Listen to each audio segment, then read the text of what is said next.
I don't know about you guys, but yesterday I saw a ton of videos posted about a new Yata-Garasu type card.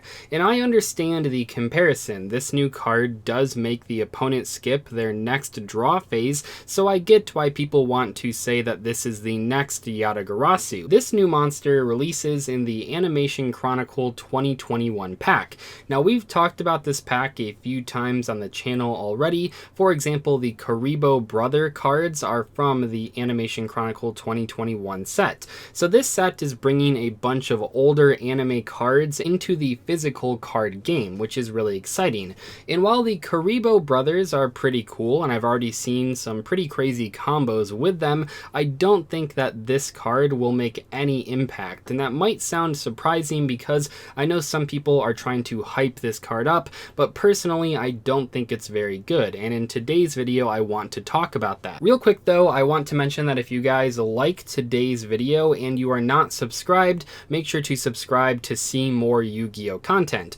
Also, I just got accepted as an affiliate on Twitch, and I'm trying to get to partner status as soon as possible, so if you have not followed me on Twitch already, make sure to do that as well. There will be a link in the description below. Also, just to clarify, in case anyone is confused, I am posting a DeviantArt version of this card just because it has the English translation on it. This is not the official translation. This is a fan-made version of the OCG reveal. Anyway, let's take a look at what this new card does, and I apologize, I do not know how to pronounce this card's name, so I'm just going to call it Gary. Gary is a level 3 Earth Reptile effect monster with 500 attack and 500 defense.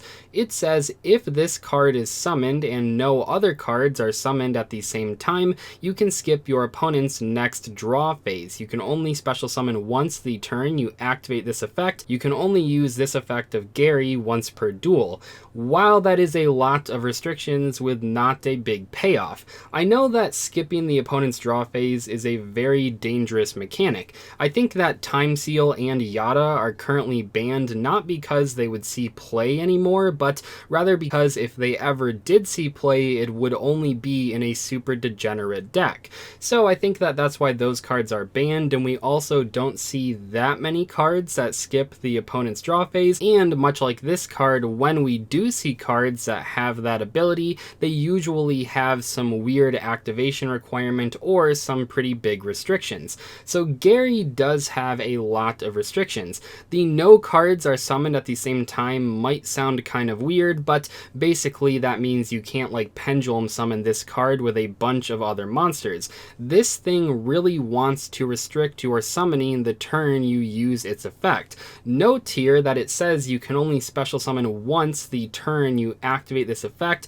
A lot of people seemed to misread that ability as to mean that you can only special summon once after you use the ability, but that is not the case. It is once before or after this card's effect is activated, and that does restrict you quite a bit. You can't really just summon this card at the end of a big combo to lock your opponent out of their draw phase. You pretty much have to play it in a dedicated deck that doesn't really want to special summon very much. Now, there are decks like that out there, you know, the True Dracos, the Gurus of the world, but I don't even think that this card is very good in those decks either. In a Guru deck, for example, setting the Guru is way more important than skipping your opponent's next draw phase. You need the Guru on the board to get the most value out of your final battle or your Subterror Fiendus in your hand. So this card does not make a lot of sense in a Guru deck. Maybe it's alright in a True Draco deck, but that deck is really bad right now because they only have one card of Demise and one Diagram, so I don't think it's that important if this card is okay in a deck that is not very good. Maybe True Dracos in the future get some cards back, and then this card will be a little bit more threatening, but even in that deck, I'm not sure if a card like this is very necessary. It seems like Gary wants to be played in a very specific deck, one that doesn't really need its normal summon and doesn't really want to special summon, and there aren't a lot of decks like that. Even in the decks that don't really have normal summons and maybe don't care as much about special summoning, I think that Alistair the Invoker and the Invoked Engine would be a lot better in most situations. One of the big problems with this card compared to Yata-Garasu is that this takes away the big reason Yata-Garasu was good. Yata was a banned card because you could reuse the ability. Even if you had a second Gary in your hand, or even if you had a way to bounce it back to your hand, you couldn't use its effect again. It is a once per duel ability, and that does make the card significantly worse. The reason that Yata was so scary way back in the day is that once you were able to resolve that effect, oftentimes you would cut your opponent out of draws for the rest of the game, and that obviously was a pretty easy way to win a duel. With this card though, I don't think there's enough of a reason to play it when you are only skipping one of your opponent's draw phases. I don't think that's that big of a deal. I've talked about this in the past, but I really feel like Time Seal and Yata probably would not see play in modern Yu-Gi-Oh! Time Seal especially, that card is way too slow. Even if you draw that card on turn 1, it doesn't do anything until turn 4. That's pretty bad, right? You draw it, you set it, and then when you flip it on your opponent's turn, by that point they've already drawn for their turn. You aren't allowed to use the Time Seal before they draw, which means it won't actually do anything until your opponent's next turn, which will be turn 4. That's pretty slow.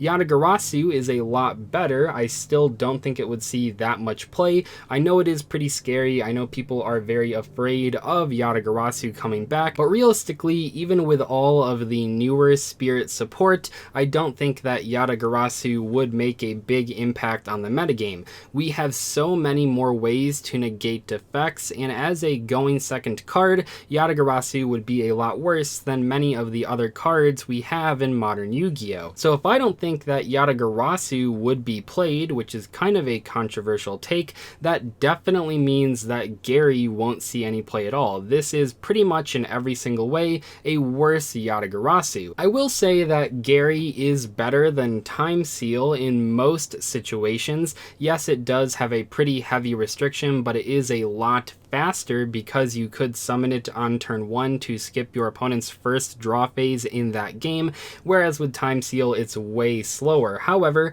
I don't think very highly of Time Seal, so me saying that this card is better than Time Seal isn't the biggest compliment. And this is a tough card to talk about because I know in this video's comment section there will be many people arguing that this card is actually a lot better than I say it is. And I get it because the ability to skip your opponent's next draw phase can seem pretty appealing, but I just don't see this card seeing any play.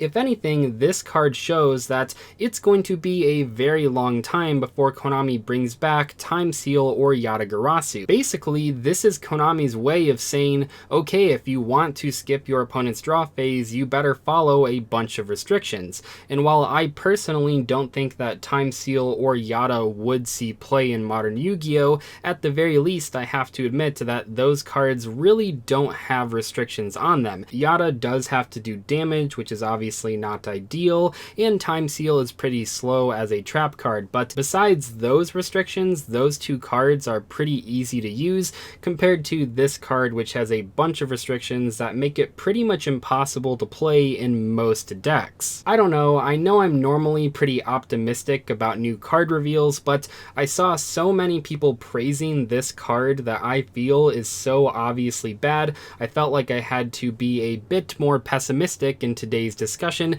just to get across the fact that this card probably won't see any play. Let me know in the comment section below though what decks you feel could play this card if they really wanted to, because I would be curious to hear your guys' opinions on this card. Anyway, thank you guys so much for watching today's video. Goodbye.